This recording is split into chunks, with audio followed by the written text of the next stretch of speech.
da mucha alegría poder estar nuevamente en la iglesia y ver cómo el Señor les ha bendecido y ver cómo por la misericordia y la gracia de Dios han llegado hasta aquí. Ese es otro motivo por el cual estar agradecido. Y ¿quién mejor que ustedes para mirar el progreso de cómo el Señor ha estado bendiciendo su iglesia y cómo han estado creciendo? Y hoy a través de la palabra van a seguir siendo edificados para la gloria de Dios. Amén. Espíritu Santo, concédenos luz para comprender las Escrituras y que esta tu gloriosa palabra no vuelva vacía, sino que edifique a tu iglesia en el glorioso nombre de nuestro Señor Jesucristo. Amén. Amén. Bien, mis hermanos, antes de iniciar quiero compartir dos cositas.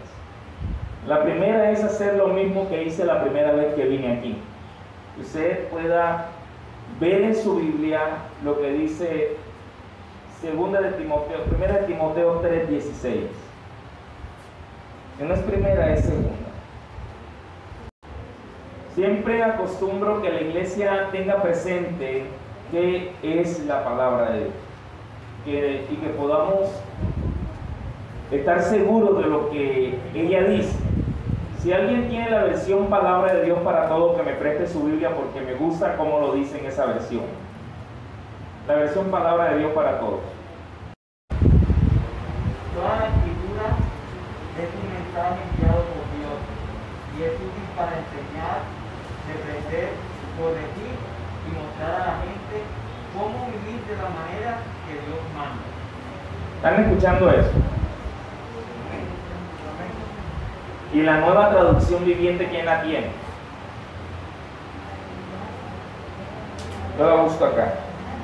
En la nueva traducción viviente se traduce de la siguiente manera: toda la escritura es inspirada por ¿quién? Cuando abrimos la Biblia, estamos diciendo que lo que ahí está escrito, ¿quién lo inspiró? Sí, eso fue escrito por hombres, es verdad. La Biblia fue escrita por seres humanos, pero fue inspirada por Dios. Y acá dice, y es útil para enseñarnos lo que es verdad. Lo que hoy vamos a exponer en las Escrituras es verdad. Y no solamente nos enseña lo que es verdad, sino que nos hace ver lo que está mal en nuestra vida. Aparte de eso, nos corrige cuando estamos equivocados y nos enseña a hacer lo que es correcto. Entonces, tenga presente que lo que hoy vamos a aprender ha sido inspirado por Dios, que nos va a mostrar lo que es verdad, nos va a mostrar lo que está mal en nuestra vida y nos va a corregir en aquello en lo que estemos equivocados, para que hagamos lo que es correcto. Amén. Amén. Eso es lo primero. Punto y aparte. Lo segundo es que quiero decirles que cuando uno mira el libro de los Hechos de los Apóstoles, encontramos que el libro de los Hechos de los Apóstoles es el contexto inmediato a la Gran Comisión. Ustedes saben que allá en Mateo, cuando Jesús subió al cielo, le dijo a sus discípulos: vayan y anuncien el Evangelio a toda criatura y bautícenlos en el nombre del Padre, del Hijo y del Espíritu Santo, enseñándoles que guarden todas las cosas que yo les he mandado yo aquí con ustedes todos los días hasta el fin del mundo. Cuando usted mira a Mateo y pasa a Lucas, es lo que sucede después de lo que Jesús dijo allí.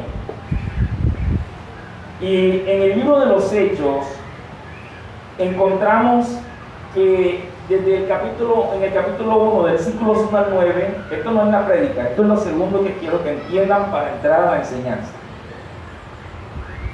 Que allí está lo que es la Gran Comisión. La iglesia ha sido comisionada para proclamar que Jesús es el Señor, para proclamar el Evangelio. A mí el pastor me pidió que viniera a hablar del Evangelio. Pero hay que entender el contexto de por qué se nos manda a predicar el Evangelio. Posteriormente al versículo 9 del capítulo 1 del libro de los Hechos, Encontramos narrativas como el Pentecostés, o sea, el derramamiento del Espíritu Santo y la aparición de la iglesia, ¿verdad? La iglesia creciente. Encontramos a Ananías con Saulo, que posteriormente viene a ser el apóstol Pablo, y la proclamación del Evangelio por parte de los apóstoles, entre otras narrativas. Eso nos muestra lo importante que es la iglesia. La iglesia es importante. La iglesia es importante. Ustedes como iglesia, la iglesia no son estas paredes ni toda esta infraestructura, no. La iglesia somos nosotros. Cada uno de ustedes es parte del cuerpo de Cristo. Y eso es lo que nos hace ser la iglesia, y Él es la cabeza. Amén. Y cuando uno mira el libro de los Hechos, entiende que la iglesia es importante. Y el papel que ésta tiene también es importante, porque es a la iglesia a la que se le ha encomendado el Evangelio. Ahora sí tiene sentido todo lo que estoy diciendo, ¿verdad? Entonces, la iglesia es importante, uno, porque es el cuerpo de Cristo y existe para adorar a Dios. Pero también la iglesia es importante porque su Señor y Dios le ha encomendado el Evangelio para que lo comunique a toda criatura. Y hay 4 cosas importantes que hacen que una iglesia sea imparable. Hoy voy a hablar de una de ellas, pero de estas 4 cosas que hacen una iglesia imparable, la número 1 es que la iglesia debe de preparar previamente a los discípulos. Y nosotros somos discípulos de Cristo. Y es importante que para que la iglesia sea imparable, previamente los discípulos deben de ser preparados. Lo segundo es que Cristo respalde a su iglesia, el Cristo resucitado, no el Cristo de la villa ni el Cristo de San Benito de Abad, el Cristo resucitado. Y cuando yo vengo aquí, yo digo, ahí está el Cristo resucitado. Y no lo digo por alardear, lo que pasa es que no es la primera vez que yo vengo aquí. Y cuando uno ve gente nueva, uno dice, Cristo está en su iglesia. Lo tercero es la presencia del Espíritu Santo en la vida de la iglesia. Y lo cuarto es que cada discípulo tiene clara la hoja de ruta, es decir, los discípulos saben a dónde van, porque el pastor, el Señor lo está guiando para ir a un lugar determinado. En el caso de Jesús, Él le dijo a sus discípulos, me serán testigos aquí en Jerusalén, en Samaria, en Judea, en Samaria y hasta lo último de la tierra. Y tan clara tenían la hoja de ruta los discípulos del Señor, que hasta lo último de la tierra nos ha alcanzado a nosotros.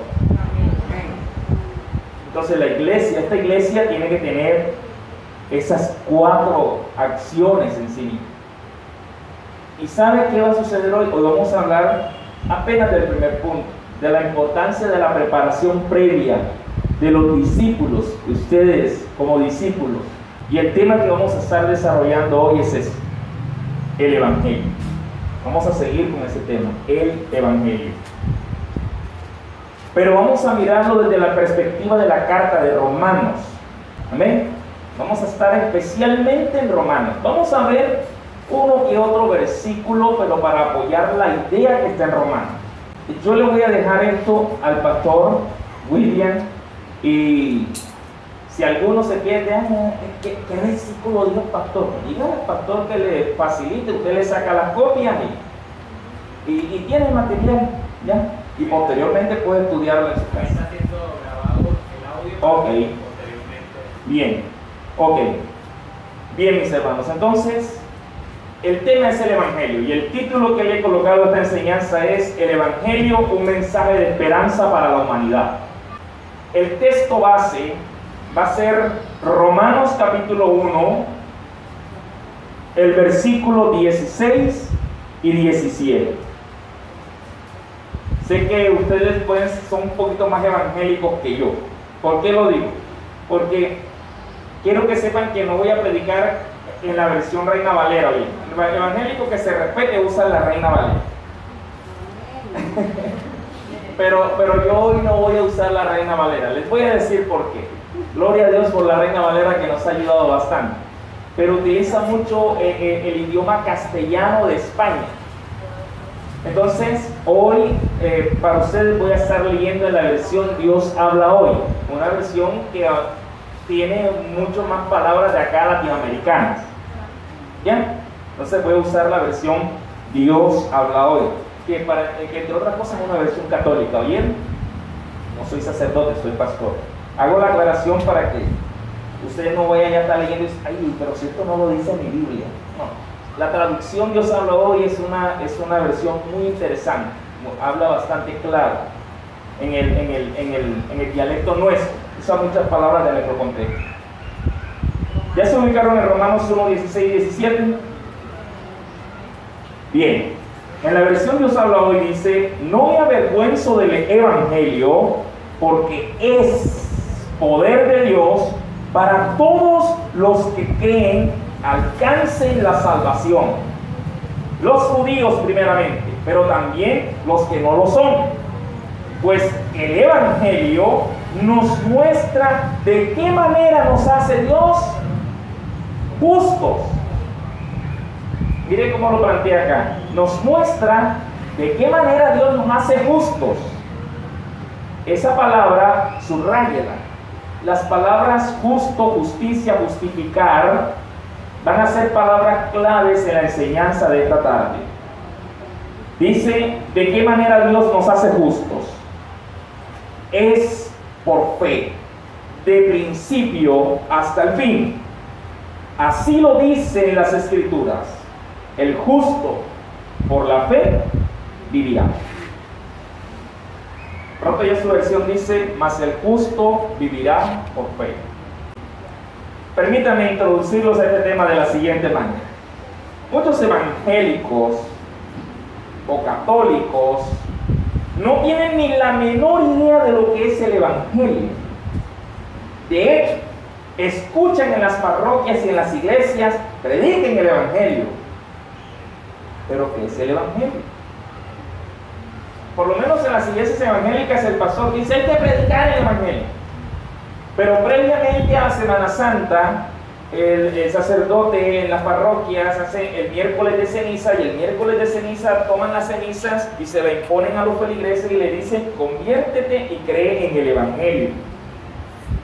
Pero yo he preguntado a muchos católicos qué significa eso, y muchos no tienen ni la menor idea. Pero también me he tomado el atrevimiento de preguntarle a creyentes cuando los pastores le dicen, vayan y prediquen el Evangelio, tampoco tienen idea de lo que es el Evangelio.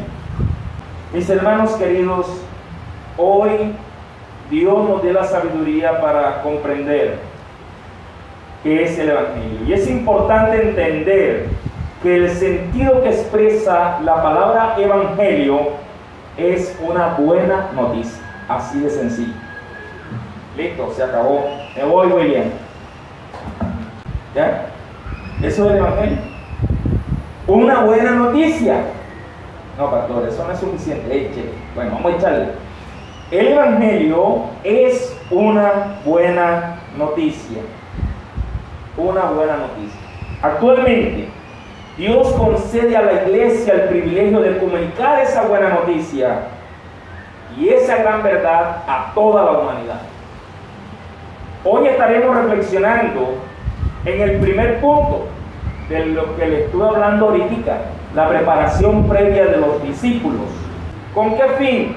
Con el fin de que en lo concerniente a ustedes como iglesia puedan entender y puedan prepararse para comunicar esa buena noticia a sus familiares, a sus amigos, a sus parientes, a sus vecinos, a sus compañeros de trabajo. Hoy el fin es ese. En lo concerniente a ustedes como iglesia, deben tener presente la importancia de conocer este tema, o sea, el Evangelio, con ese fin, de comunicarlo a los que nos rodean. Cuando observamos la carta a los romanos, nos damos cuenta que el apóstol Pablo escribe a la iglesia sobre el Evangelio resumiendo en esta carta y en este tema las enseñanzas de nuestro Señor Jesucristo. Así que para poder entender lo que el apóstol Pablo nos enseña sobre el Evangelio, hay que mirar lo que él nos muestra en los capítulos del 1 al 5 en el Evangelio, en la carta a los Romanos. Hoy nos vamos a enfocar en eso, capítulo 1, capítulo 2, capítulo 3, capítulo 4 y capítulo 5. Vamos a estar mirando esos 5 capítulos, pero no se preocupe que no vamos a terminar a las 10 de la noche. Yo hice un resumen. Así que estaremos enfocados en estos 5 capítulos. El capítulo 1 del capítulo 1 al capítulo 5 habla de la necesidad de ser justificados. ¿Se acuerda que cuando leímos el versículo 16 y 17 del capítulo 1, que el apóstol Pablo dice que el Evangelio nos muestra la manera en que Dios nos hace ¿qué? Justos? Y esa va a ser una palabra muy importante para entender lo que es el Evangelio. Así que desde el capítulo 1 hasta el capítulo 5 nos va a hablar acerca de la necesidad de ser justificados por la fe. ¿Qué es eso de ser justificado? Bueno, sencillo. Vamos a resumirlo sencillo. Ser justificado es ser declarado no culpable de pecado. Eso es lo que significa justificación. Ser declarado no culpable de pecado. Así de sencillo. Porque el ser humano por naturaleza es culpable ante Dios de su pecado. Todos nosotros. Y por eso es una buena noticia. Eso lo vamos a estar desarrollando más adelante. Así que, mis hermanos, nos habla de la necesidad de ser justificados por medio de la fe, no por las obras. Es decir, la razón de ser del Evangelio es esa, y a su vez nos muestra también que la base de la justificación es que el ser humano está bajo condenación. ¿Cómo así, pastor? Claro, cuando usted lee el Evangelio de Juan, capítulo 3, versículos 16, 17, 18, 19, 20, el problema es que no leemos el capítulo bien. Que Juan 3, 16, Dios jamás mundo no. Lea el versículo 17, 18, 19, 20 para que se dé cuenta lo que Jesús trata de decir allí. Allí dice claramente en los versículos posteriores que el que cree en el Hijo tiene ¿qué? Tiene la vida. Pero el que rehúsa creer al Hijo no la tiene, sino que la ira de Dios está sobre él. ¿Se da cuenta? Entonces, así como el Evangelio es una buena noticia, la base del Evangelio es que el ser humano está bajo el juicio de Dios. El que no ha creído a este mensaje de salvación. La cosa es más seria de lo que nosotros creemos. Y hoy usted va a aprender algo muy interesante en las Escrituras. En primer lugar, mis hermanos, Romanos capítulo 1, versículos 1 al 5. Antes les dije lo que trata el libro de Romanos, desde el capítulo 1 hasta el capítulo 5. Pero ahora es Romanos capítulo 1, versículos 1 al 5, nos habla acerca de la necesidad de ser justificados gracias al Evangelio. ¿Ya? La justificación nos muestra que el Evangelio, cuando somos declarados sin culpa, es decir, cuando somos declarados que no tenemos culpa de pecado, ya todo eso lo voy a seguir desarrollando durante la enseñanza. La justificación nos va a mostrar que el Evangelio, uno, es de Dios. El Evangelio le pertenece a Dios, no le pertenece a los seres humanos. El Evangelio, número 1, es de Dios. ¿Qué dice el capítulo 1, versículo 1 al final? Apartado para anunciar que el Evangelio ¿de quién? De Dios. ¿A quién le pertenece el Evangelio? A Dios. 1. Pero la justificación también nos muestra que el Evangelio, número 2, tiene su base en la Biblia, en la palabra de Dios. ¿Qué dice el versículo 2, mi hermana? Que él había prometido antes por sus profetas en la Santa Escritura. Eso, que por medio de su profeta Dios ya lo había prometido en las Escrituras. Ya lo había prometido Dios en las Escrituras. Así como también lo escribió Pablo en Gálatas capítulo 3, versículo 8. Los versículos que estén por fuera de la carta a los romanos, yo los leo para que usted no se vaya perdiendo allá buscando. Y si en el material están escritos los versículos, no se preocupe. Entonces, encontramos que la base del Evangelio son las Escrituras. No es el libro del Mormón, no es la traducción en Nuevo Mundo, no es el libro de los Hare Krishnas, es las Escrituras, la palabra de Dios. Amén. Allí tiene el Evangelio su fundamento, su base. Gálatas 3:8, también escrito por Pablo, argumenta lo siguiente, tomando un texto del Antiguo Testamento. Las Escrituras, viendo de antemano que también entre los no judíos iba Dios a reconocerlos como justos a los que tuvieran fe. ¿Cuántos judíos hay aquí? No hay, nosotros no somos judíos, nosotros somos colombianos.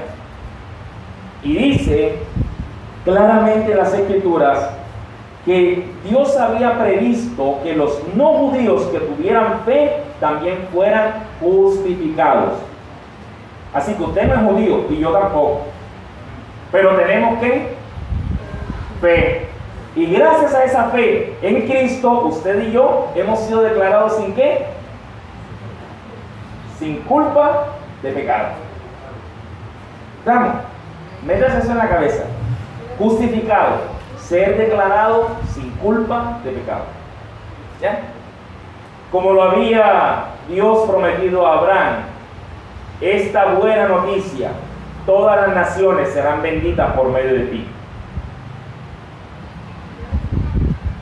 Entonces las Escrituras, el Evangelio tiene su fundamento en las Escrituras. Ni siquiera en el testimonio de una persona. No se fundamenta en el testimonio de una persona, ¿verdad? No se fundamenta el testimonio de las personas, sino en el fundamento sino en el de una persona. ¿Quién es esa persona? Cristo. Y ustedes ven, y bueno, yo respeto mucho, yo crecí en una iglesia así. Invitaban a un predicador y llegaba el predicador y decía, bueno, no me avergüenzo del Evangelio porque es poder de Dios. Y eso es verdad, mi hermano, porque yo antes me metía 10 kilos de cocaína y me los metía toditos. Y aparecía un carpintero por allá, ¡gloria a Dios! ¿Cómo le va a dar gloria a Dios porque el hombre se metía 10 kilos de cocaína? Y yo era un perro y le era infiel a mi esposa. ¡Aleluya! Gritaba otro. Aleluya, porque era un perro. Y yo no entiendo cómo. Por eso uno tiene que tener cuidado. Cuando el predicador dice algo que por ahí alguien diga amén. Ojo a lo que uno está diciendo el amén. Ojo a lo que uno le está diciendo aleluya. Ojo a lo que uno le está diciendo gloria a Dios. Y decía una hora de testimonio. Y en toda esa hora de testimonio solamente el versículo inicial. Eso no es el Evangelio. Mi testimonio personal no es el Evangelio. Porque el Evangelio no es mi testimonio. Mi testimonio es el resultado de lo que el Evangelio ha hecho en mi vida. ¿Estamos, hermano? El Evangelio transforma la vida del ser humano. Pero no porque alguien venga acá a decir lo que antes era, es que está anunciando el Evangelio. Porque el Evangelio no se trata de mi testimonio. Se trata de el testimonio de una persona. Y es la persona de Jesús. Ahora, yo no estoy diciendo aquí que yo me voy a mostrar ahora de la manera de la vida de Ricky Martin, no, la vida loca. No. Porque el Evangelio en mi vida tiene que producir un cambio. Porque el que está escrito, ¿qué es? Ese es el resultado. Pero entonces no digan, no, está bueno, ya el pastor está predicando el Evangelio, lleva una hora dando el testimonio de él. No se trata del testimonio de la persona que está parada aquí hablando. Se trata de lo que Jesús ha hecho.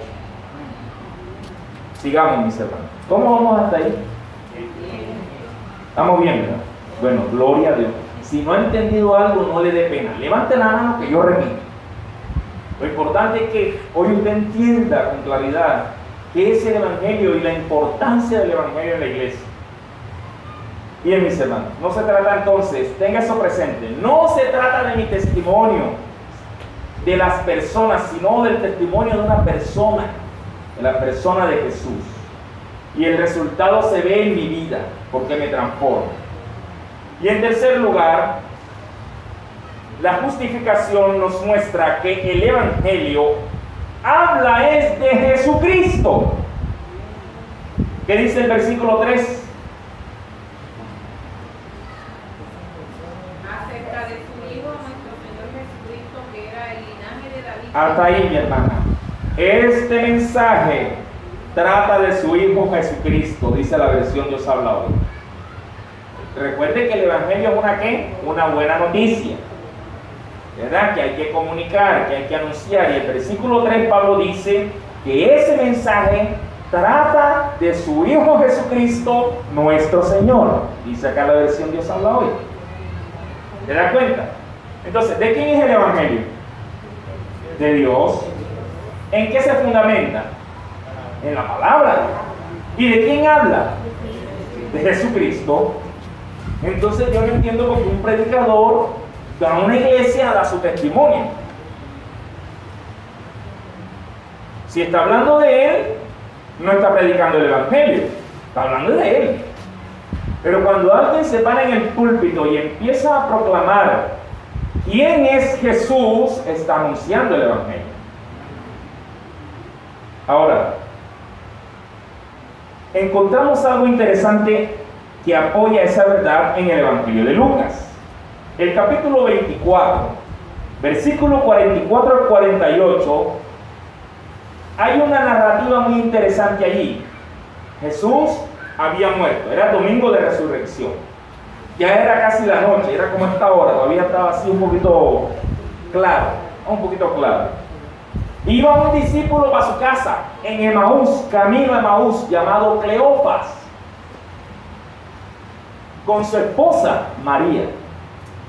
Pastor, pero no dice que eran dos discípulos. Uno de ellos era Cleofas, pero no mencionan el nombre. Lea Juan para que vea que quien iba al lado de Cleofas era la esposa. Y la esposa de Cleofas se llamaba María. E iban para Emaús. Y en el camino se les apareció el Señor, pero no lo reconocían. Llegaron a Emaús. Como ya era casi tarde, el Señor Jesús seguía derecho, pero ellos le insistieron que se quedara para que comiera algo. Cuando partieron el pan, el Señor empezó a hablarles. Y en el versículo 44 dice, luego le dijo, lo que me ha pasado es aquello que les dije cuando estaba todavía con ustedes, que había de cumplirse todo lo que está escrito de mí en la ley de Moisés, en los libros de los profetas y en los salmos. ¿De quién habla el Antiguo Testamento? De Jesús. De acuerdo a lo que él mismo dijo aquí de él. Jesús ya venía siendo anunciado en el Antiguo Testamento. ¿Qué es la ley de Moisés? Los 5 primeros libros de la Biblia.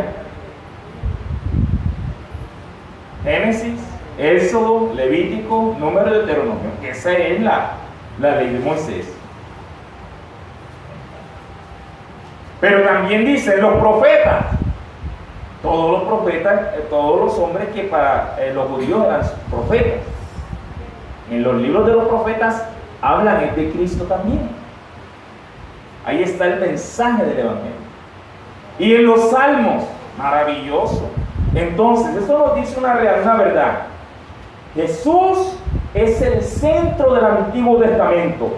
Jesús, para ser revelado de Dios, para salvación a la humanidad, debió ser mencionado en la ley, en los profetas y en los salmos.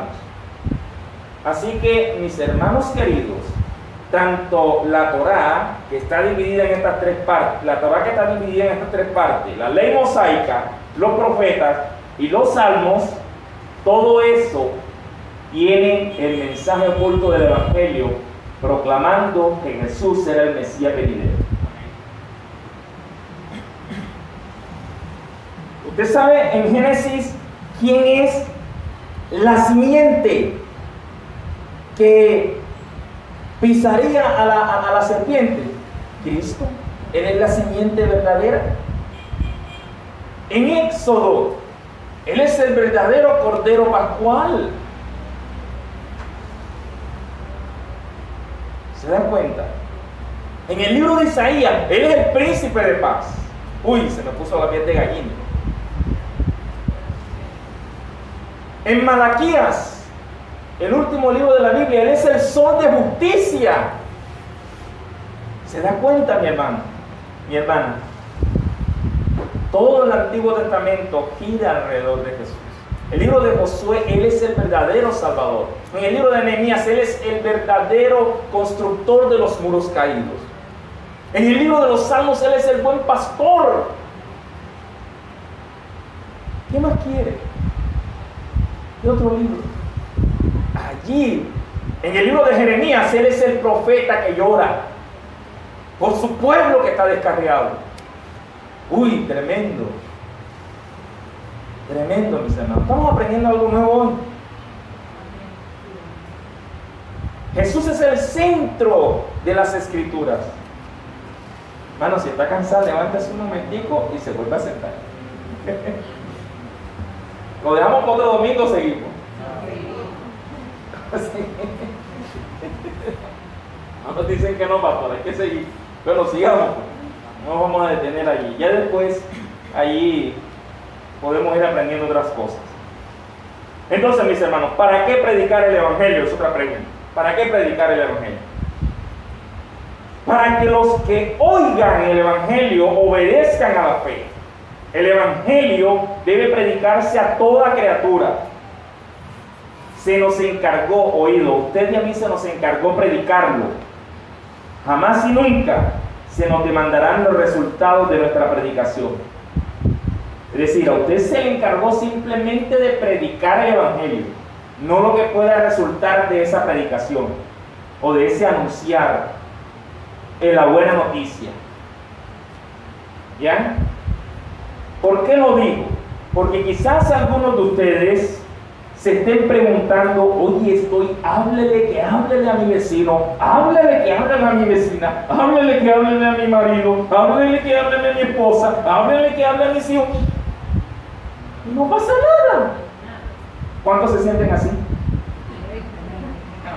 Yo a veces me siento así, claro. Yo soy pastor y a veces me siento así. Pero ¿saben qué he entendido? Que yo no soy quien hace que ellos se convenzan de esa verdad. Porque quien convence de pecado, de justicia y de juicio es el Espíritu Santo. No se te ha encargado el resultado de la predicación del Evangelio. Se te ha encomendado solamente predicarlo, hablarlo a otros. Amén. Sí, porque de pronto algunos de ustedes tienen luchas con eso.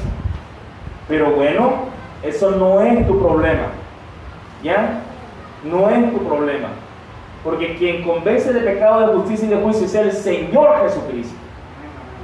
No usted. Desgástese todo lo que quiera hablando. Pero al fin y al cabo, quien hará que vuelva el corazón del hombre hasta ser quebrantado, de acuerdo al libro de los Salmos, es el Señor. Y sea lo duro que quiera hacer, puede tener el corazón más miserable de este mundo, Él vuelve el corazón del hombre hasta ser quebrantado. Amén. Solo Él. Amén. Amén. Solo Él. También las Escrituras enseñan en el libro de Jonás que la salvación es del Señor. La salvación es del Señor, no tuya ni mía. La salvación es del Señor. Y en cuarto lugar, cuando se nos encomienda el Evangelio del Señor, cuando Dios nos encomienda su Evangelio, Él mismo nos capacita para que podamos proclamarlo. Y eso lo vemos en el capítulo 1, versículo 1. ¿Cómo empieza el capítulo 1, versículo 1? Pablo, siervo de ¿quién? De Cristo. Y eso es interesante porque fíjense cómo él dice: Pablo, siervo de Jesucristo. ¿Qué nos hace el Evangelio? Siervos, servidores. ¿Quién era Pablo antes? Un arbitrario. un rencoroso, un odioso religioso, que no aguantaba ver a la gente creyendo en el Señor Jesucristo, y los perseguía y los ataba y los metía en la cárcel. Ese era Pablo. ¿Y qué hizo al aparecerse de Cristo en su vida y dársele a conocer el Evangelio? ¿Qué hizo? ¿Lo convirtió en quién? En un siervo. Entonces, no te preocupes, que el Señor también hará de ti, mujer, hombre, niño, un siervo suyo, una sierva suya. ¿Ya? Dios trata con tu carácter para que vivas para la gloria de su alabanza. Aquí siervo quiere decir, Pablo quiso decir, yo me he hecho un esclavo, uno que voluntariamente se ha sometido a servir en la casa, en este caso en la casa de Dios, ¿no? Eso era lo que estaba diciendo Pablo. Yo siervo de Cristo. La palabra que se utiliza ahí es uno que voluntariamente se ha hecho esclavo para servir en una casa. Eso era lo que le estaba diciendo Pablo a los romanos. También nos hace un llamado. Cuando el Evangelio se nos encomienda, se nos hace un llamado. Ahí la palabra que él utiliza es llamado a ser apóstol, o sea, un enviado. Nos envía, nos da vocación. ¿Qué vamos a hacer entonces con esta vocación? A comunicar el Evangelio. Y en tercer lugar, dice allí, apartado para el Evangelio, es decir, te consagra. Y lo interesante de esto, ¿sabe qué? Es que Pablo era un fariseo, hijo de fariseo. Fariseo era alguien que se consagraba. Y ahora Pablo, su consagración ya no era hacia la religión como fariseo, sino como alguien que quería dedicarse al Señor. Y esto le brindó un destino. Entonces, ¿qué hace el Evangelio cuando se nos encomienda a cada uno de nosotros, que somos el cuerpo de Cristo? Nos hace siervos, nos da una vocación y nos ofrece un destino. Eso hace el Evangelio en la vida de las personas. Pero entonces tenemos que aclarar qué es el Evangelio, porque no hemos dicho que es el Evangelio, aparte de lo que le acabo de comunicar, que es una buena noticia. Pero bueno, veremos lo que dice el versículo 16, porque allí nos dice que es el Evangelio. Pablo allí dice que el Evangelio es poder de Dios. Poder de Dios. Para todo aquel que cree. El Evangelio es poder de Dios para todo aquel que cree. Es poder de Dios para todos los que creen, alcancen la salvación. En primer lugar, entonces, el Evangelio es un mensaje de esperanza. Una buena noticia para el ser humano. Es poder de Dios que salva a todas las personas que necesitan de Él cuando ponen en Él su fe. Un mensaje de esperanza, una buena noticia para todos los seres humanos. Es poder de Dios para salvar a toda persona que necesita reconciliarse con el Señor, y esto es a través de la fe. Y en segundo lugar, por el Evangelio se nos muestra que el ser humano puede ser justo delante de Dios por medio de la fe en Jesucristo. El Evangelio permite que todo ser humano sea considerado justo delante de Dios por medio de Jesucristo. Entonces, mis hermanos, ser declarado delante de Dios sin culpa o inocente de haber violado su ley. Eso es lo que hace el Evangelio en nuestras vidas. Ser declarado inocentes delante de Dios. Lo interesante de esto viene ahora a continuación, porque consigo el Evangelio Dios respalda con una promesa a todo aquel que crea, al Evangelio. Pues la Escritura dice, el justo por la fe vivirá. Y ojo, le hablo a las chicas que están aquí, las jovencitas. Cuando aparezca ese muchacho que vamos a casarnos, vamos a vivir por fe. No, de fe no se vive de arroz, se vive de carne, se vive de verdura. Ojo, ojo, que la están usando un versículo bíblico para embaucarle. Eso no es vivir por fe. ¿Quién dijo que eso es lo que significa vivir por fe? Ay, pastor, porque como yo escuché en la Biblia cabeza, el pastor dice que no hay nada, es que vivimos fe. No, eso no es lo que dice la Biblia. Estamos tomando un versículo bíblico y lo estamos sacando de la verdad que contiene. Allí lo que está diciendo es que cuando se vive por fe, ojo, el justo cuando vive por fe, la palabra fe allí tiene una connotación muy interesante. ¿Y sabe cuál es la connotación que tiene allí la palabra fe? La connotación que tiene es fidelidad de Dios. Mas el que es justificado por la fe, vivirá por la fidelidad de Dios. Todo el que obedece por medio de la fe al Evangelio, es decir, a esta buena noticia, será declarado inocente delante de Dios de aquello que se le culpaba, haber pecado, es decir, haber violado, haber transgredido la ley de Dios, y gracias a la fidelidad de Dios podrá vivir y no ser condenado. Eso es lo que significa vivir por fe. No es que no hay nada de comer y la mujer molestándolo. Busca la comida, no es que vivir por fe. A la próxima le digo, vivir por fe, te puedes dar con el plato en la cabeza para que busques que comer. Porque eso no significa vivir por fe.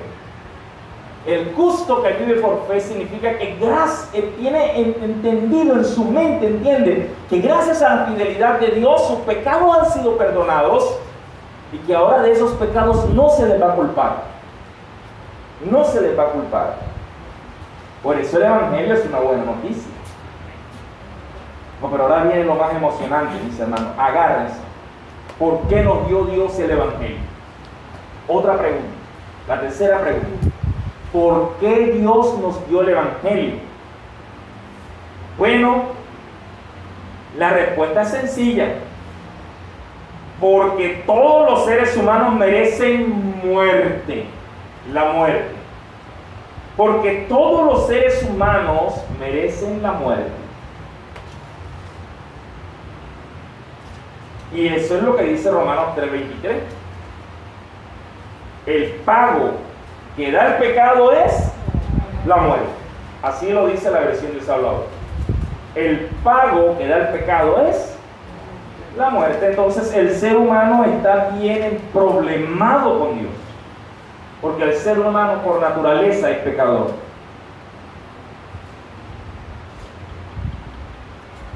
A mí me gusta cómo se me escapa el nombre del predicador. Él define el Evangelio como la buena noticia que empieza con una mala noticia. ¿Ah?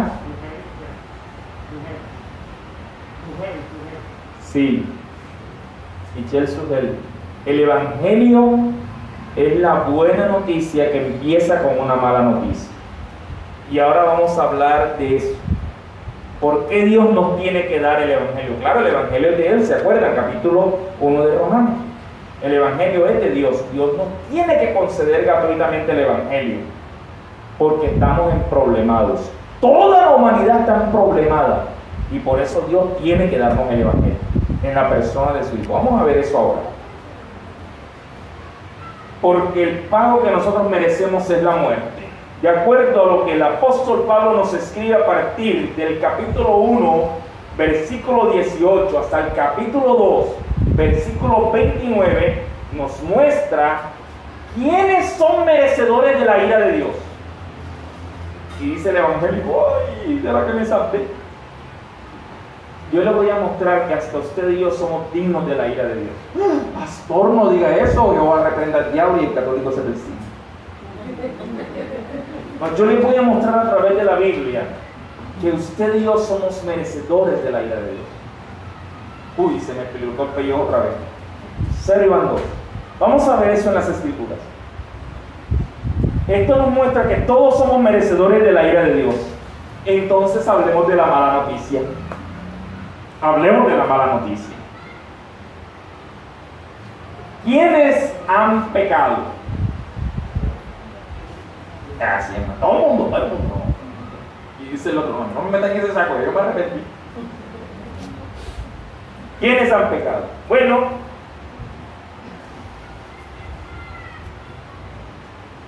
veamos la mala noticia.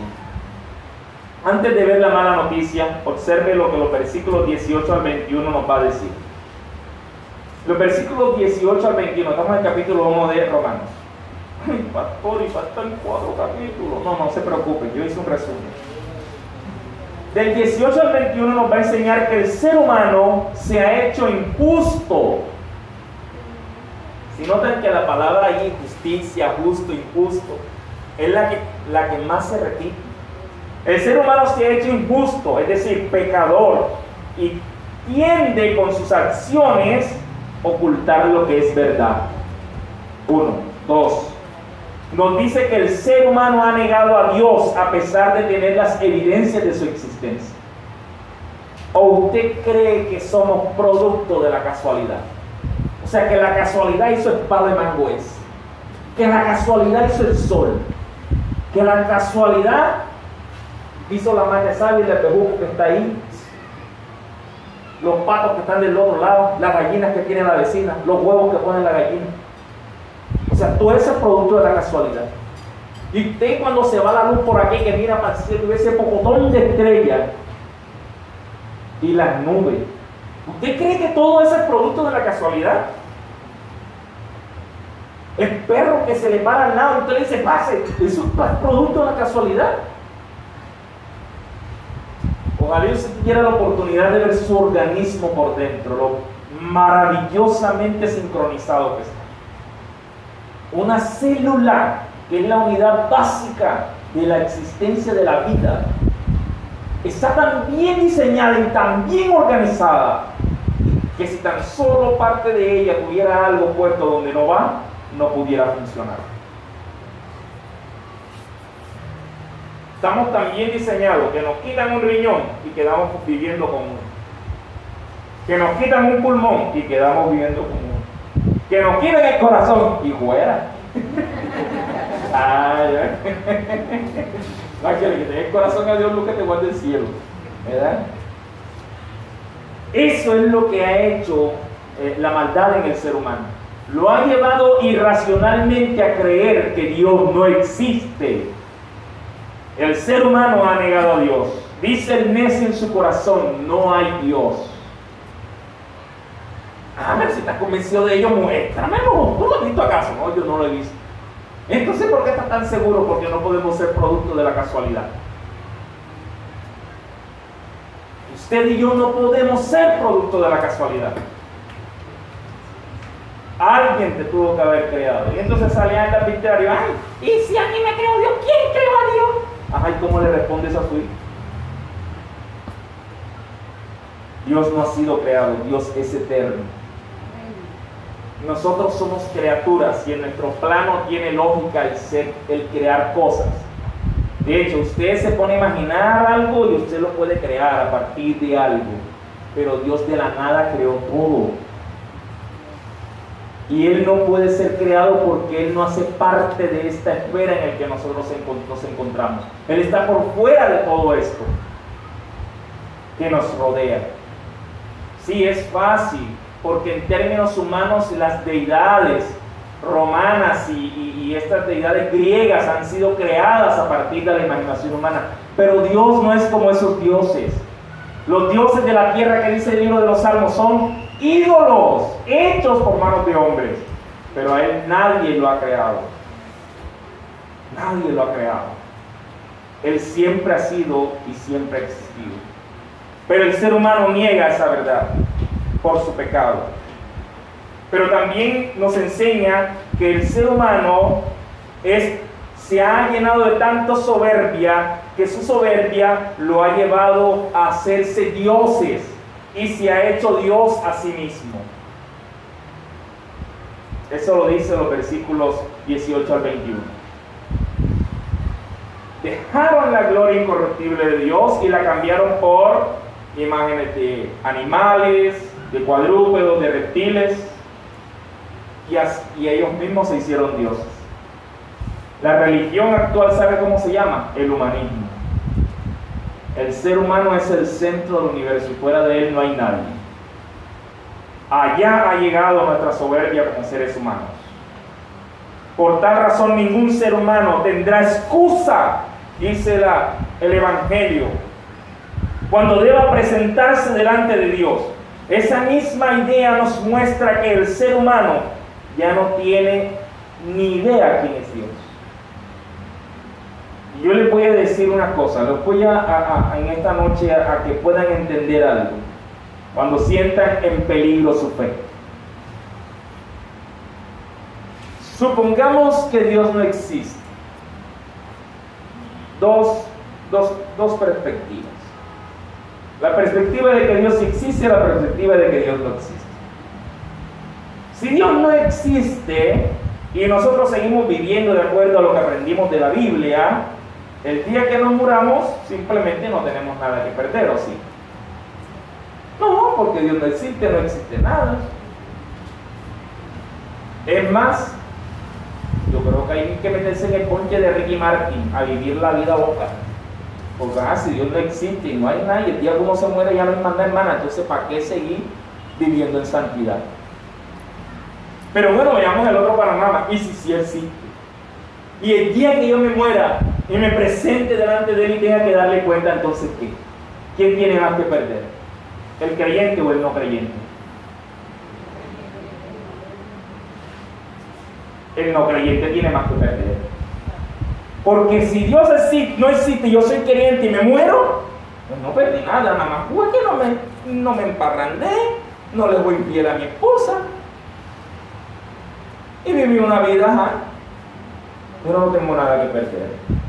Pero y si el día que yo me muera y me presente delante de mi Creador y Él me pida cuenta, tengo mucho que ganar, pero aquel tiene mucho que perder: la vida eterna. Amén, mis hermanos. La vida eterna. ¿Quiénes son entonces estas personas? 3 grupos los categoriza el apóstol Pablo. Número 1, los inmorales, versículos 26 hasta el 32. Los inmorales. Número 2, los moralistas, capítulo 2, versículos 1 al 6 y el 11. Y los religiosos, ¿se da cuenta? Y los religiosos, capítulo 2, versículo 17, 24 y hasta el capítulo 3. Observe lo siguiente: los inmorales. Por eso Dios los ha abandonado a pasiones vergonzosas. Hasta sus mujeres se han cambiado las relaciones naturales por las que ven contra naturaleza. De la misma manera, los hombres se han dejado sus relaciones naturales con la mujer y se han encendido en sus propias lascivias, hombres con hombre, mujer con mujer. O sea, que la reina tenía razón. La reina de belleza, ¿se acuerdan? El tú con tú y el yo con yo. Ya eso estaba en la Biblia. Eso no fue que la reina de belleza lo dijo. Ya eso estaba en la Biblia. Qué interesante, mis hermanos. Y dice: hombres con hombres cometieron acciones vergonzosas y sufren en su propio cuerpo el castigo por su desvarío. Como no quisieron reconocer a Dios, Él los dejó, los abandonó a su perverso pensamiento para que hicieran cosas que no convienen. Están llenos de toda clase de injusticia. Miren cómo son los inmorales: injustos, perversos, avaros, malos. Son envidiosos, asesinos, pendencieros, engañadores, perversos y chismosos. Dice esta versión acá. Hablan mal de los demás, son enemigos de Dios, insolentes, vanidosos y orgullosos, inventores de males, desobedientes a sus padres. De aquí se meten por el mundo y todo el mundo. Y no quieren entender, no cumplen su palabra, no tienen cariño por nadie, o sea, no aman a ninguno, no tienen compasión, sabiendo muy bien que Dios ha decretado que quienes vivan de esa manera merecen la muerte. Agárrese, que ahora viene lo más bacano. Yo les dije que esa era la mala noticia. ¿Una mala noticia para quién? Para los inmorales. Pero esta misma mala noticia para los moralistas. ¿Quiénes son los moralistas? ¿Tú te consideras una buena persona? Sí, una buena persona. Porque todo el mundo es bueno. Usted hasta Carlos Castaño, si se lo encuentra, le pregunta, Carlito, ¿usted es buena persona? Le va a decir, no, sí, yo soy buena persona. Si Carlos Castaño es una buena persona, yo soy la Virgen María. Yo nunca maté a nadie. ¿Qué hace el moralista? Oye, ven acá, Dios te ama. No, yo sé. ¿Y tú eres una buena persona? Sí, yo no mato, yo no fumo, yo no robo, yo no ando en la sinvergüenzura, yo todo bien, me porto bien. Ese es el moralista. Pero también el moralista está bajo el juicio de Dios. Le voy a decir por qué. Capítulo 2, versículo 1 al 6. Por eso no tienes excusa. ¿Tú que juzgas a quién? A otros.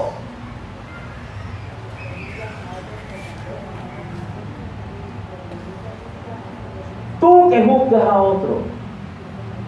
Mira, vas a descuidando a los pelados. Mira, el pelado. Todo el día jugando ahí, no sé qué, metí en el Facebook, no atiende a su casa. Y te apuesto que a lo mismo ha hecho algún día, por muy buena persona que sea. O sea, que no tenemos autoridad moral para mirar la viga, la paja que está en el ojo del otro. Eso era lo que decía Jesús. Que no miremos la paja que está en el ojo del otro, que primero tenemos que ver para adentro. Pero como el ojo no ve para adentro, o sí. ¿Para dónde verlo? Para afuera. El ojo ve para adentro y el ojo ve para afuera. Entonces eso es lo que se le está diciendo al moralista. Al juzgar a los otros te condenas a ti mismo, pues hace precisamente lo mismo como ellos. Y les voy a poner un ejemplo. El libro de Mateo dice, Jesús diciéndole a los discípulos, ustedes escucharon decir, no matarás. ¿Cuántos han cumplido con ese mandamiento? Amén, pastor, yo nunca mataba a nadie. Pero lo interesante es lo que viene a continuación, porque para Jesús matar a alguien no significa quitarle la vida con un arma contundente. Para Jesús asesinar a alguien es odiarlo. Y en algún momento usted a alguien, por buena persona que sea, le ha cogido la mala por algo. O sea que hemos violado el mandamiento de no matar. Porque en algún momento alguien nos ha caído chocante, le hemos cogido rabia a alguien o le hemos guardado rencor a alguien. Claro, somos seres humanos, así somos. A mí me ha pasado, al pastor le ha pasado. Y más de una vez me ha tocado irme de rodillas a llorar y a pedirle perdón al Señor. Ay, pastor, yo tengo un odio. Claro, yo que soy que de caucho. ¿Tú eres de caucho, William? Lo siento. A veces he discutido con la esposa y van por la calle la tentación. Lo siento. Pero estamos llamados a vivir una vida diferente. Amén. ¿Usted cree que yo no soy tentado? Claro, mi hermana, mi hermano. Como usted lo es, yo también lo soy y el pastor William también lo es. Todos nosotros hemos violado la ley de Dios, por muy santo y moralista que nos queramos comportar. Porque en alguna cosa que hemos criticado a otro, nosotros mismos hemos hecho eso, en menor o en mayor medida que los demás. Así que no se me venga a acomodar la aureola porque seres humanos somos, mis hermanos. Entonces, ¿cuál es lo que Dios le dice al moralista? Ay, pastor, ¿cuántas horas le hacen falta, Dios mío? Bueno, Dios juzga. Hermano, si quiere, dejamos esto para el otro botín.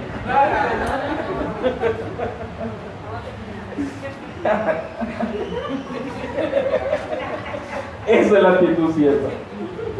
Dios juzga conforme a la verdad cuando condenas a los que tales se portan. Y en cuanto a ti, que juzgas a otros y haces lo mismo que ellos, ¿tú crees que te vas a salvar de esa pela? Olvídate. Lo estoy traduciendo acá a mi idioma, ¿no? No creas que vas a escapar de la condenación de Dios. Entonces, ¿el inmoral está en problema? Sí. ¿El moralista está en problema? También. Versículo 11 del capítulo 2. Porque Dios juzgará imparcialmente. Ay, ay, ay. Esa es la mala noticia. Por eso es que el Evangelio es una buena noticia. Por esta mala noticia. ¿Está asustado, hermano? ¿Está asustado? No, es el Evangelio, hermano. No se preocupe, ahora viene la buena noticia. No se preocupe. El tercer grupo de personas que dije, ¿quiénes fueron? Ah, bueno, ahí estamos nosotros. Somos los religiosos. Claro que en el contexto del apóstol Pablo, el religioso era el judío. ¿Y él? Un poquito de historia. ¿Quién eran los inmorales? Los romanos. En el tiempo de Pablo, los romanos eran unas bestias. Los bárbaros, o sea, esa gente era terrible. ¿Quiénes eran los moralistas? Los griegos. Los filósofos, esa gente que estudiaba y que razonaba y se creían en mejor que todo el mundo. Entonces, los bárbaros eran los inmorales. Los romanos y los griegos, que eran un poquito más o menos estudiados, se creían de mejor familia, eran los moralistas. Y ahora los judíos, que eran los religiosos. Pero eso aplica a nosotros también. Miren lo que el apóstol Pablo le dice a los religiosos. Tú te llamas judío, confías en la ley de Moisés y estás orgulloso de tu Dios, conoces su voluntad y la ley te enseña a escoger lo que es mejor y estás convencido de que puedes guiar a los ciegos y alumbrar a los que andan en oscuridad, de que puedes instruir a los inocentes y orientar a los sencillos, y a que en la ley tienes la regla del conocimiento y de la verdad. Pues bien, si enseñas a otros, ¿por qué no te enseñas a ti mismo? Predica que no se debe de robar y terminas robando. Está construyendo y echa 2 centímetros más para allá los del vecino. Por favor. No, que la cara de plomo vamos a ponerla de aquel lado, no se va a dar cuenta. No. Enseñamos que no se debe de robar y robamos. Si dices que no debes cometer adulterio, adulteras. ¿Por qué lo cometes? Si odias a los ídolos, ¿por qué robas las riquezas del templo? Te glorías de la ley, pero deshonras a Dios porque la desobedeces. Con razón la Escritura dice, los paganos ofenden a Dios por culpa de ustedes. Y el capítulo 3, versículo 9 al final dice, porque ya hemos demostrado que todos, tanto los que son judíos como los que no lo son, están bajo el poder ¿de quién? Del pecado, hermano. Capítulo 3, versículo 9 al final. Recuerden que yo estoy leyendo la versión de Dios habla hoy. Hemos demostrado, mis hermanos, que todo el mundo está bajo el poder del pecado. Y por cuanto todos hemos pecado, la paga del pecado, ¿qué merece el ser humano entonces? Muerte. Esa es la mala noticia. Esa es la mala noticia del ser humano. La condición del ser humano es esa. Desde el capítulo 3 hasta el versículo 9, pasando por el 12 y hasta el 23, nos muestra cuál es nuestro estado. Por causa del pecado, hemos sido destituidos de la gloria de Dios. Porque ya hemos demostrado que todos, tanto los judíos como los que no lo son, están bajo el poder del pecado. Pues la Escritura dice, no hay justo ni aún. Versículo 11 del capítulo 3. No hay quien tenga conocimiento o entendimiento, dice acá. No hay quien tenga entendimiento. No hay quien busque. Todos se han ido por sus caminos, todos por igual, se han pervertido. No hay quien haga lo bueno, no hay ni siquiera. Pero usted es bueno. Olvídese de eso. La Escritura afirma que nadie, ni siquiera la Madre Teresa de Calcuta es buena. Ay, pastor, usted sí es directo. No, yo no soy directo, Señor. Usted me perdona si se ofende, pero esa es la realidad de la mala noticia, nuestra condición como ser humano. Y sea usted quien sea, inmoral, moralista o religioso, está metido en el mismo saco. Y yo también, que yo no me escapo de esto. Recuerden que estamos hablando de la ¿qué? De la mala noticia. De la mala noticia. A esto me refiero con mala noticia, mis hermanos. Que el ser humano está separado de Dios porque en su voluntad decidió crear su propio camino sin tener en cuenta a Dios. Esa es la mala noticia. El ser humano se ha apartado de Dios, lo cual nos lleva a entender que uno de los principales mensajes que contiene el Evangelio es que el ser humano debe de reconocer su condición de pecador.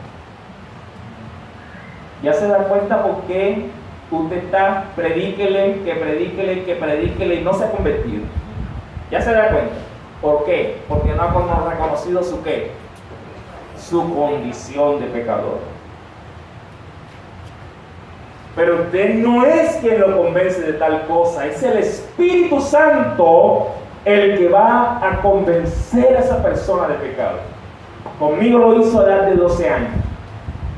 Estaba yo en un servicio así en horas de la noche y en medio de la administración simplemente levanté mis manos y empecé a orar y empecé a llorar de la nada. Me sentía miserable, me sentía sin esperanza y lo que tenía eran 12 años. Marzo de 1996. Saque cuenta y ya sabe cuál es mi edad. Marzo del 96, 12 años ahí llorando y solamente decía al Señor Jesús, Señor Jesús. Señor Jesús, solamente le suplicaba que viniera por mí, porque me sentía un vil pecador, y eso solo lo hace el Espíritu Santo. No me acuerdo ni de qué predicó el pastor, pero sí me acuerdo que empecé a clamar a Jesús, porque no me sentía bien. Y no me hablaron del infierno, porque entre otras cosas, el Evangelio no habla del infierno, sí del juicio, que Dios habrá de juzgar a los vivos y a los muertos. Pero el Evangelio es la buena noticia para ese pecador que no ha reconocido su pecado. Tremendo, mis hermanos. Qué preciosa es la palabra. Ahora entiendes por qué esa persona a la cual le estás hablando aún no ha aceptado el llamado, todavía no reconoce cuál es su condición. Y el único que le puede revelar la condición a esa persona, ¿quién es? ¿Qué nos corresponde a nosotros? Solamente hablarle. Pero recuerde que uno de los principales mensajes del Evangelio es que esa persona reconozca que es pecador. Esa situación desde nuestra humanidad no tiene solución, mis hermanos. La situación nuestra como pecadores, por mucho que nosotros queramos arreglarla como seres humanos, no tiene solución. Por lo cual Dios tuvo que intervenir para darnos esperanza a los seres humanos. Dios tuvo que intervenir para que tú y yo pudiéramos ser salvados. Porque esto no tiene remedio a menos que Él intervenga. Y pastor, ¿y cómo lo hizo? Ahora sí, vaya al capítulo 5. Ay, por fin, Dios mío, capítulo 5. Sí, porque yo les dije que era del capítulo 1 al capítulo 5, ¿no? ¿Cómo lo fue que Dios le dio solución a este problema si no tiene remedio? Bueno, Él le dio. Amén. Todo lo puede. Pero no te da todo lo que le pida. Ojo, no con ese vallenato. Él es Dios que todo lo puede, pero eso es embuste. Él no te da todo lo que le pida. Eso es mentira. O Dios te da todo lo que le pida. Mentira. El que diga que Dios le da todo lo que le pida, eso es falso. Pero bueno, eso es otra cosa. No me voy a salir del tema. ¿Qué dice el versículo 8? Voy a leerlo ahí en la Reina Valera. Mas Dios, que aún siendo pecadores, ahora se los leo en esta versión. Dios prueba que nos ama en que cuando todavía éramos pecadores, Cristo murió por nosotros. Así muestra que Dios realmente ama a la humanidad. Y esto es la buena noticia. Ahí estamos a la buena noticia. Que Dios proveyó para la humanidad a un sustituto en el cual Él pudiera satisfacer su ira. Ay, pastor, ¿y Dios está irado? Claro, hermana, ya lo leímos en el capítulo 1, versículo 18. ¿Qué dice el capítulo 1, versículo 18? Que Dios muestra su ¿qué? Leámosle, no me miren la cara. Usted tiene una Biblia, léalo en la Biblia. Ah, entonces Dios está irado. ¿Con quién está irado Dios? Con los inmorales, con los moralistas y con los religiosos. Con la humanidad, eso, hermano. Claro, pero ¿cuál es la buena noticia? Que Dios buscó un chivo expiatorio. El pastor no diga eso. Sí, Dios buscó un chivo expiatorio. ¿Usted sabe quién es el chivo expiatorio en el cual Dios satisfajo su ira con la humanidad? Su Hijo Jesús. Hermana, yo pensé que usted iba a saltar, iba a gritar, iba a decir gloria a Dios. Ese es el Evangelio, esa es la buena noticia. Que Dios se proveyó para la humanidad a un sustituto en el cual pudiera satisfacer su ira. Y ese sustituto es nuestro Señor Jesucristo. Pues cuando nosotros éramos incapaces de salvarnos, Cristo a su debido tiempo murió. Murió por los pecadores. Y Dios nos amó tanto que tuvo que regalarnos a su Hijo. Muchos dicen, Dios es amor. Pero lo que no entienden es que Dios materializó su amor en la persona de su Hijo Jesucristo para que todos los que sean desventurados pecadores y crean en Él no se pierdan, sino que puedan ser reconciliados con Dios por medio de Jesucristo. Pues Dios, nuestro Señor, es uno solo y solamente hay un mediador entre Dios y los hombres, y es Jesucristo. Amén. Hecho hombre. Amén. Eso fue lo que hizo el Señor. Ese es el Evangelio. Amén. Que cuando no había esperanza, que cuando Dios, airado por el ser humano, estaba tan airado, tuvo que concedernos ese regalo. Algo que aprendíamos como pastores era lo siguiente. Recuerde la figura de Abraham. Dios le pide a Abraham que le dé a su hijo, ¿verdad? Y cuando le iban a echar bolo, como dicen allá en el pueblo, ¿qué le dijo el Señor? Hombre, no sea arbitrario, tranquilo, yo sé que tú me amas. Bueno, si el Señor hubiera sido costeño, no hubiera dicho eso. Pero como no era costeño, el Señor no era costeño. Le digo, no mates a tu hijo. Pero lo interesante es lo que hace Abraham. Abraham le dijo, no te preocupes, hijo, Dios se proveerá para el sacrificio. Y ese es un símbolo de lo que Dios iba a hacer con su Hijo Jesucristo. Allá en la cruz, ¿verdad? Yo no digo que sucedió así, pero yo me lo imagino. Jesús ahí en la cruz, diciéndole Jesús al Padre, Padre, ¿por qué me has abandonado? Y el Padre buscando en el universo el sustituto para quitar a su Hijo y poner al sustituto, pero no lo encontró. Y Dios tuvo que matar a su hijo para satisfacer en él su ira. Ay, pastor, dice cosas feas, no, es así. Es que quien mató a Jesús fueron los judíos. No. Estuvo en la voluntad del Padre que con la muerte de su hijo se satisfajera su ira para con la humanidad. El justo muere por los injustos. Usted y yo somos esos injustos. Y el justo murió por nosotros. Para que todo eso malo que usted ha hecho, al poner su fe en aquel que murió en ese madero, sea cargado a la cuenta de él. Todo lo que los inmorales, moralistas y religiosos hemos hecho. La gloria sea para nuestro Dios. Amén, aleluya. La gloria sea para el Señor. Ese es el mensaje del Evangelio. Lo que maravillosamente hizo Jesús en la cruz.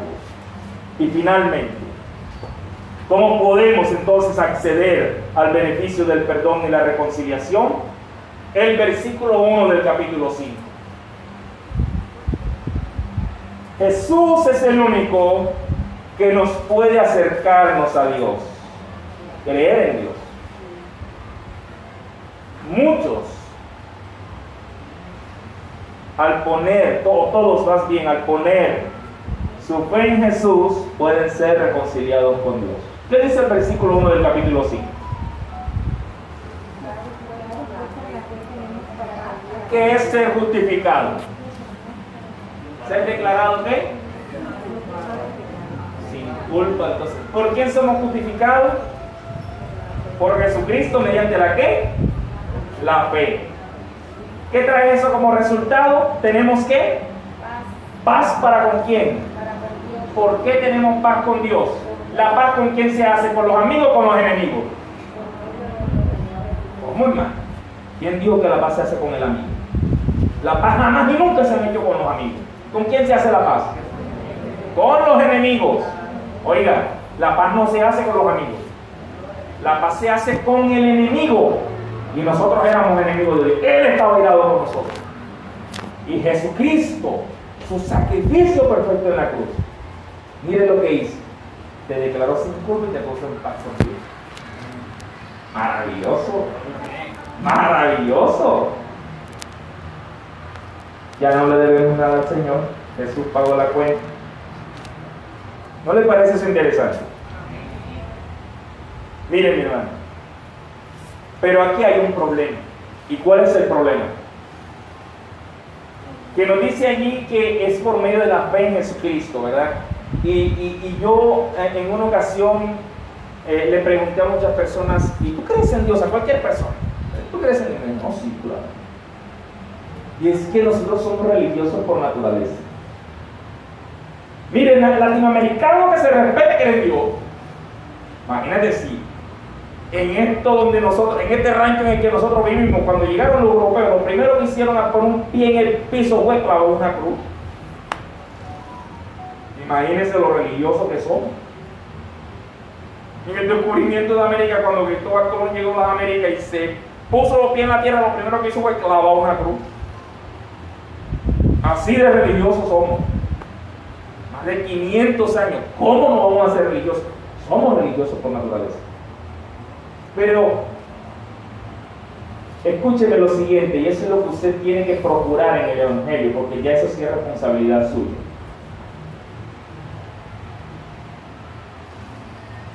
Cuando usted le pregunte, cuando la persona le pregunte ¿cómo yo hago para acceder a ese beneficio del perdón de Dios? Bueno, tienes que creer en Jesús. Sí, yo creo que Jesús es el Hijo de Dios. Yo creo.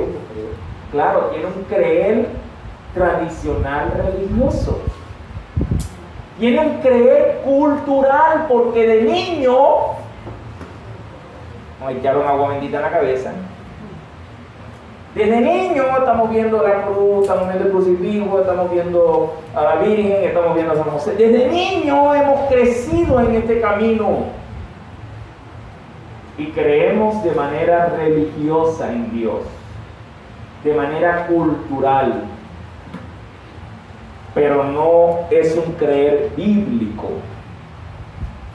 Y para acceder al beneficio de la reconciliación con Dios, es por medio de la fe que es en Cristo, pero no de la fe cultural, sino de la fe que es en Jesús. ¿Y cómo sabemos que una persona llega a tener fe en Jesús? ¿Cómo puedo yo tener una fe en Jesús no a nivel cultural, sino en la palabra? ¿Cómo? Te prometo que ahora sí termino. Porque es que si no les digo esto, queda incompleto el mensaje. Quedó mucho. Observe. Tendríamos que ir entonces a Romanos 10, que ahí está la clave. Y con esa enseñanza, sí les prometo que termino. Ay, pastor, por tiempo que está terminando hace 1 hora y media. Observe lo siguiente, lo que dice Romanos 10, 9-10. Muchos de ustedes lo conocen. Si confiesas con tu boca que Jesús es el Señor y crees que Dios lo levantó de los muertos, serás salvo. Porque con la boca se confiesa para justicia y con el corazón se cree para salvación. Ahí hay una palabra importante, que es la que va a traer el detonante de la fe bíblica. Y es la palabra Señor. Si confiesas con tu boca y crees en tu corazón que Jesús es el ¿qué? El Señor. Pero hay una pequeña asterisco en esa palabra. Y es que para ti, para mí, Señor es cualquier pelele que ande en la calle. El señor Manuel, el señor Víctor, la señora Petrona, el señor Plutarco, la señora Josefina. Para ti, para mí, la palabra Señor no tiene, ya eso está perrateado, eso cualquier Señor. Pero en el contexto en que lo escribe el apóstol Pablo, anote la palabra Curios. Escriba ahí en su Biblia, subrayela ahí. Señor aquí significa Curio. ¿Y qué cosa es eso, pastor? Bueno, resulta que ese era el título que se le daba al emperador romano de la época. O sea que Señor ahí no significa cualquier cosa. En los días del apóstol Pablo solamente existía un Curios. No había Curios, varios Curios por ahí, varios señores, no. En los días del apóstol Pablo, en la carta a los romanos, él utiliza si confiesas con tu boca que Jesús es el Curios. La palabra Curios ahí era la misma que se usaba para hacerle referencia y adorar al emperador romano de la época. O sea que Curios significa Señor, amo, dueño. El que merece mi admiración, el que merece mi respeto, mi existencia se debe a Él. Todo lo que soy gira en torno a Él y mi voluntad le pertenece a Él. ¿Y cuánta gente que cree en Jesús en la calle, su creer es en base al Curio? Y aquí en la iglesia, ¿cuántos de los que creen en Jesús creen que Él es el Curio de su vida? Ahora entiende la diferencia entre el creer cultural y el creer bíblico. Culturalmente sí, él es el Hijo de Dios, pero va y se emparranda. Él es el Hijo de Dios, pero va y le es infiel al esposo, a la esposa. Él es el Hijo de Dios y no responde con las obligaciones de la casa. Él es el Hijo de Dios, pero va y hace lo que es perverso humano. Él es el Hijo de Dios, pero va y a él le gusta el chisme. Él es el Hijo de Dios, pero va y le gusta calumniar. Jesús dijo, si alguno me ama, porque el Curio se le ama. Curio también lleva implícito una devoción de amor voluntaria. Y Jesús dijo, si alguno me ama, mi palabra guarda. Lo cual significa que para que el Evangelio sea una realidad en la vida de la persona más de reconocer que es pecadora, tiene que reconocer que Jesús es el Curio. Hermano, está embolatado el asunto o lo desenredado. No, venimos a aprender, ¿no? Vinimos a aprender. Y si algo está embolatado, lo desenredamos. Amén. ¿Vamos bien? Porque yo les tengo una buena noticia. Ya terminé. Yo no tengo más nada que decir. Para Dios, gloria a Dios.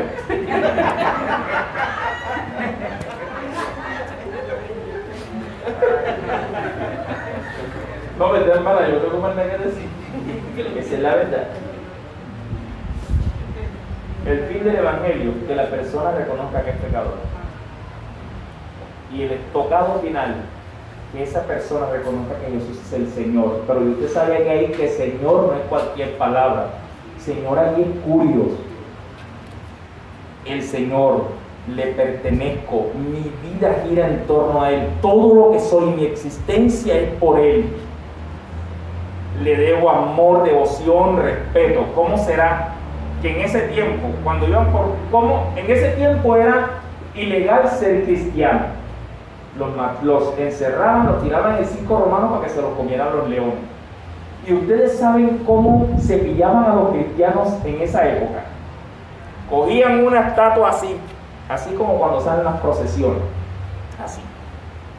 Y los soldados romanos se le echaban al hombro, como en las procesiones, así. Y iban, y se metían, vamos a meternos por aquí, se metían por una plaza. Y todo el que veía la estatua corría y se le tiraba al piso y le hacían la venia. Quienes no se inclinaban, ahí lo pillaban, venga, vaya que vas, se lo echaban a los leones. Porque para los cristianos de ese entonces su único curio era Cristo, y eso les costaba la muerte. Tremendo, hermano. Historia de la iglesia. ¿Es Jesús el curios de tu vida? ¿Es Jesús el curios de tu familia? ¿Es Jesús el curio de tu vecindad? Bueno, si has descubierto que Él no es el curios de mucha gente, el Evangelio es para ellos, como lo ha sido para nosotros. Usted hoy puede irse tranquilo, tranquila. ¿Sabe por qué? ¿Ha creído usted en Jesús como su único Señor y Salvador? Entonces ya usted tiene paz para con Dios.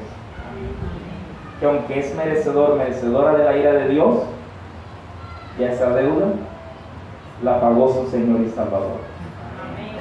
Porque ha creído en Él. Vamos a estar en pie.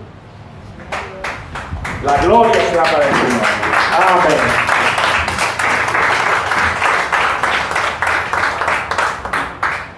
Vamos a pedirle al Señor que nos dé valentía para que podamos compartir el Evangelio con otros.